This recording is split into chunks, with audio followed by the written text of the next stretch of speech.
ऐश्वर्या और नील ने किया साथ में रोमांटिक डांस। ईशा की हुई समर से लड़ाई। सलमान खान के controversial reality show big boss season 17 के लाइव फीड में हमें देखने को मिला। गार्डन एरिया में अभिषेक और ऐश्वर्या बैठकर बातचीत कर रहे होते हैं।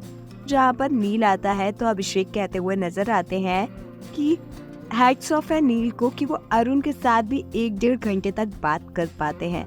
यहाँ पर ऐश्वर्या भी नील से ये शिकायत करती हुई नजर आती है कि वो किसी और के पास जाकर कितनी बातें करते हैं। फिर अभिषेक नील से ये भी सवाल करते हैं कि इतनी देर उन्होंने बात क्या की, जिस पर नील कहते हैं जस्ट टाइम पास। अभिषेक जो है वो समर्थ और ईशा के साथ बैठकर बातचीत भी करते हुए नजर आते हैं। ईशा और मन्नारा चोपड़ा के बीच में ड्यूटीज को लेकर लड़ाई हो जाती है क्योंकि मन्नारा स्लैब साफ करने से मना कर देती है।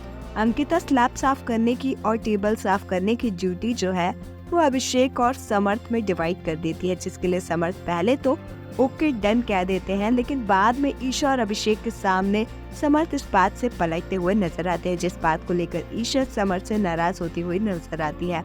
मन्नारा भी ईशा को ये टॉन्ट मारती हुई नजर आती है कि आप अपनी ड्यूटी से खुश है ना। इस पर ईशा कहती है कि मन्नारा, मुझे आपसे लड़ने का कोई शौक नहीं है, तो प्लीज आप मुझसे मत लड़ो, वरना मैं दुगनी स्पीड से आपके पास आऊंगी। ईशा मन्नारा को इरिटेटिंग और साथ साथ फट्टू भी कहती है। मन्नारा के लिए ईशा कहती हुई नजर आती है कि जब मैं उसके सामने होती हूँ वो मेरे लिए कुछ नहीं बोलती, जब मैं उससे दूर होती हूँ तो उसके सारे टॉन्ट बाहर आते हैं। समर्थ ये कहते हुए नजर आते हैं कि वो ड्यूटीज नहीं करने वाले हैं। इस पर ईशा समर्थ से काफी ज्यादा बहस करती हुई नजर आती है क्योंकि पहले ईशा और अंकिता के सामने समर्थ ने काम करने के लिए हामी भरी होती है। ईशा यहाँ पर ये भी कहती हुई नजर आती है कि उन्होंने भी 2 दिन टेबल साफ किया है, जिस पर समर्थ कहते हैं कि उन्होंने ईशा को टेबल साफ करते हुए कभी भी घर में नहीं देखा है। अभिषेक ईशा की साइड से बातचीत करते और कहते हैं कि उन्होंने तो ईशा को टेबल साफ करते हुए देखा है।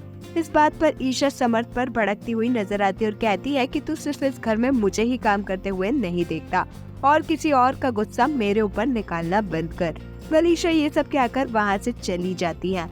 आपका ईशा और समर्थ के बीच में हो रही लड़ाई पर क्या कुछ है कहना, हमें कमेंट्स में जरूर बताएं। ऐसे ही अपडेट्स के लिए हमारे चैनल को सब्सक्राइब करें।